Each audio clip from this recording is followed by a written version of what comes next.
What's going on, everybody? Geronimo22 coming back with a video. We are almost at 1,000 subs. Appreciate all your support. Hopefully we'll be there by the end of the weekend. Wanted to come back out here and talk about 2024. Offensively, I'm actually going to put a little guide out coming up here in the month of January.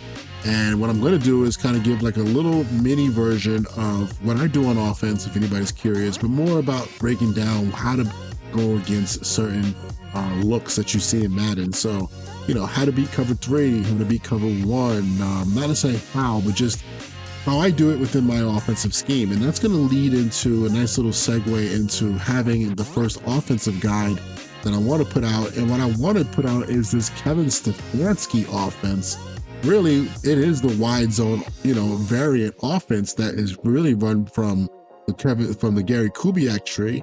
If you guys don't know, Stefanski was a guy that worked for Kubiak in Minnesota, was his basically offensive coordinator, or was the offensive coordinator when he was there, or if I'm not mistaken, he might have been the QB coach. I just know that he was a mentee of Kubiak really in his last couple years of coaching in the NFL.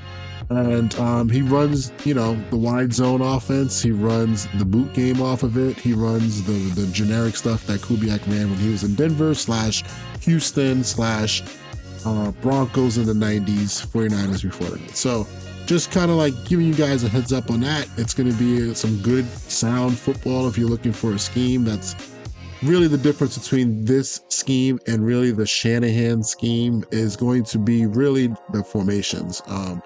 You know, Stefanski is going to run more of a variety of formations. You're going to get more of your spread. You're going to get some basic looks. You're going to get some tight looks. It's going to be a mix of formations depending on what works for him that day and maybe what puts, you know, what makes life hard for the defense. But scheme-wise, it's going to be very similar. You're not going to get a lot of different plays from what maybe Kyle Shanahan does with his offense, but you're going to get some different runs. I think that's also the big part of the offense. I think that Bill Callahan is probably one of the best offensive line coaches in the NFL, and he's going to mix in different types of runs. So you're going to get pin and pull. You're going to get some base plays from gun. You're going to get duo. You're going to get outside zone. You're going to get inside zone. You're going to get trap, as you saw right there, for a touchdown. You're going to get a variety of plays from Bill Callahan, who I think is probably the best offensive line coach, maybe of all time in the NFL. It would probably be a tie between him and it'd probably be a three-way tie between him, Gibbs, and why am I forgetting his name? Longtime New York Giants offensive line coach who actually does still work with Callahan. They're close friends. He's from Buffalo. I forget his name right now, but I think that is going to be a big part of the offense, that variety in the run game and the simplicity in the pass game combination for teams that want to run the ball primarily and throw the ball with efficiency secondarily, but not just do it from compression sets like Shanahan or McVay does with a lot of compression looks. Now we're talking more spread looks mixed in. Okay, so I'm going to give you a heads up on that. I think it can be valuable two ways. You can learn just some basic plays like, you know, curl flat, basic play for verticals, basic play, just basic shallow cross concepts, things that work versus majority of coverages. So it's not a lot of trying to learn the nuance of every single coverage that's out there. You're pretty much going to be able to just go through a full progression read, go through 1, 2, 3, check it down.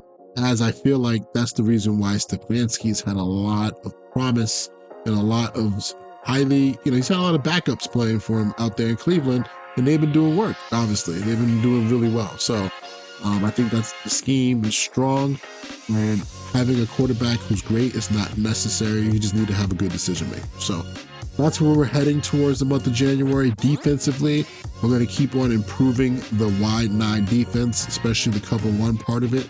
We're going to find ways to make it better.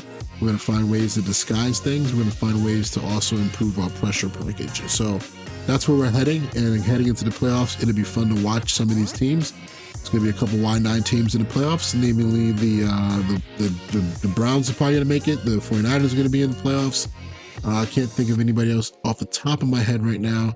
I guess Houston, right? If they make it, they'll be in the playoffs. So you have some Y9 teams you can watch on Sundays, Saturdays, whenever it's going to be, and you can go from there, all right? So hope you guys enjoy that and got a little background. I'll wait for what happens here at the end of this drive here. I'm not quite sure. You can see the different formations you're getting here and some of the different play calls that we're getting here. Poor throw there, but definitely impressed by what's going on. I think this is going to be a fun study in the offseason again, too, to kind of get a feel for what happened in Cleveland.